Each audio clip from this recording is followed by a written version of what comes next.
postcard of a location across the world, you need to have the name of the city or the country that you're going to be representing. I am going to be providing you with a couple different websites that I find useful when trying to find images for this. One website that's really nice it's called wallpaperswide.com. Make sure you add the S. And these are high resolution photos of things that are going to give you really good quality. So I typed in the word France, and some of these pictures are better than others for this particular project. One picture that is not a good example is this Eiffel Tower. Although it does represent France, there's not much going on in the background. So we want to try to find something that has full composition. Everything is very bright and clean. It's not too dark. It's also not too bright. This would not be a very good example just because it doesn't necessarily scream France when you look at it. So you want to find the picture. Once you find it on this particular website, you click on it. It will sometimes ask you what size you want it. I would go no smaller than 1280 by 1024 because we want this again to be high resolution. We're going to download that photo, and it will be on your computer. Don't open it, just leave it in your downloads and hop right over to Photoshop. Let's make a new file, and we're going to call this Postcard. A standard postcard in inches is 3.5 by 5 inches, and we're going to do 300 and CMYK. Alright, now I screwed up the size, which is fine. I'm going to show you how to fix it. I would go into Image, and I would go to Canvas Size, and I'm going to flip my 5 and my 3.5.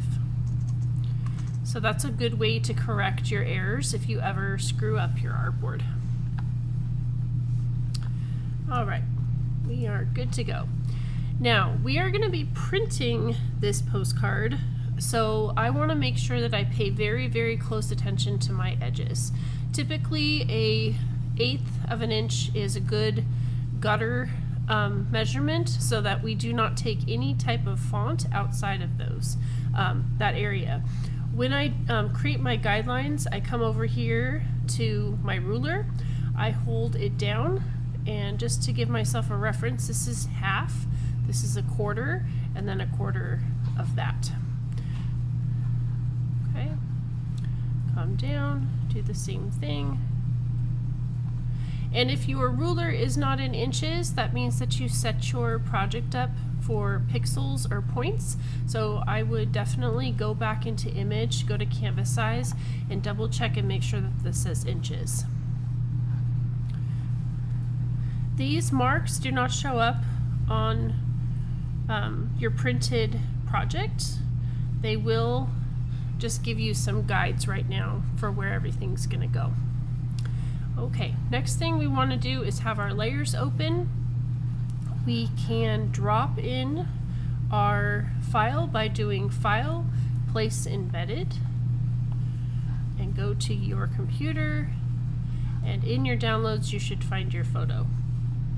If your photo is slightly smaller than your artboard, you need to hold that Option and Shift so it comes out from the center,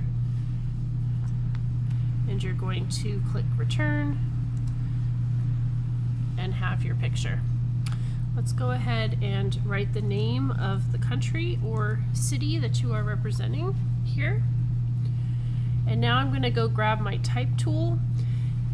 I want to think about the flavor of the country or city that I am representing. Since France is typically supposed to be very romantic, and this looks like maybe some type of countryside, I'm going to go with a more fancier font.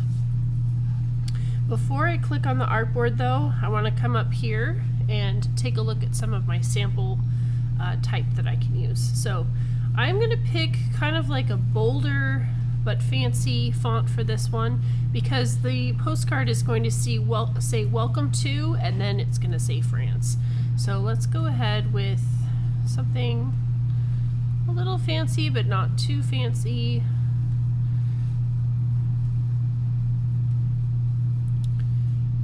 it to be legible. So I'm going to type the words welcome to, use my move tool to bring this over. And then of course I want to change the size. So I'm going to double click on this and I'm going to change my size to about 24. If I have to change it later, I can. It's not a big deal. If you accidentally make another type box or type layer by accident inside Photoshop, then go ahead and just delete it and then start over. Okay, so that's my welcome to. The nice thing about Photoshop is it tells you what it is. And now we're going to go ahead with another layer. This is going to be the word France, and this is the one I want to be a little fancier.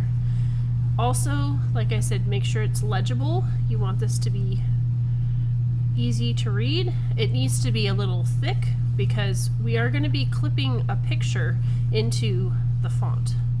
So we need to have a nice, pretty thick font, but not too thick. So many choices, and I can always change it once I put it on the artboard. Trying to find something with calligraphy, but something that's not too hard to read. Let's try this one and see what happens. Oops, it changed my font. If that happens, you can do actually I like that, but you could do Command Z to undo, and then you could just click on the artboard and start typing and it would automatically make a new layer. But I happen to like that, so I'm going to leave it just like that, which means my font is going to have to change slightly.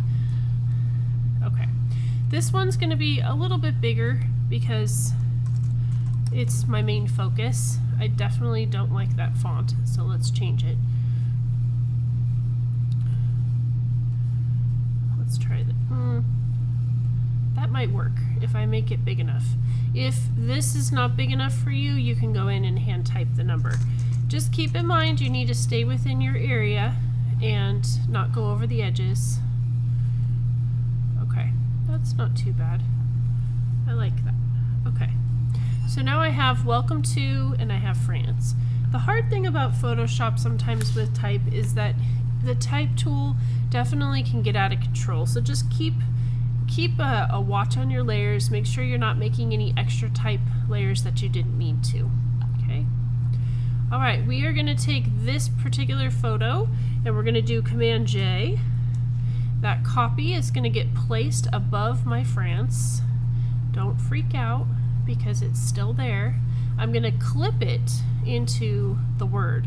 Well, how I do that is I right click, come down here and do a clip mask. It also still doesn't look like I've done anything, but I guarantee that I have. I can look at it like this, okay?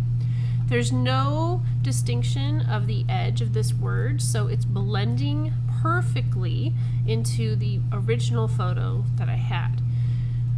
You're going to double click on the layer France over here, not the word, and you're going to apply a stroke.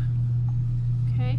You can click on the word, you can change the color, you can change the thickness, you can try a drop shadow and see if that helps set it off just a little bit. Again, the drop shadow, you can change the size of that drop shadow. And since it's set to go inside, I'm going to switch it to outside. I'm actually going to try making it a gray. Ooh, that doesn't look good. Okay, let's not do that. Okay.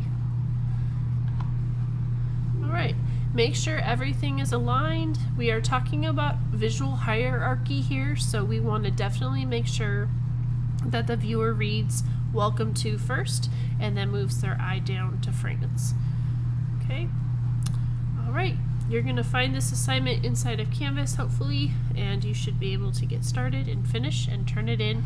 Once you're ready to turn it in, you will save as. Make sure you're saving it to your cloud.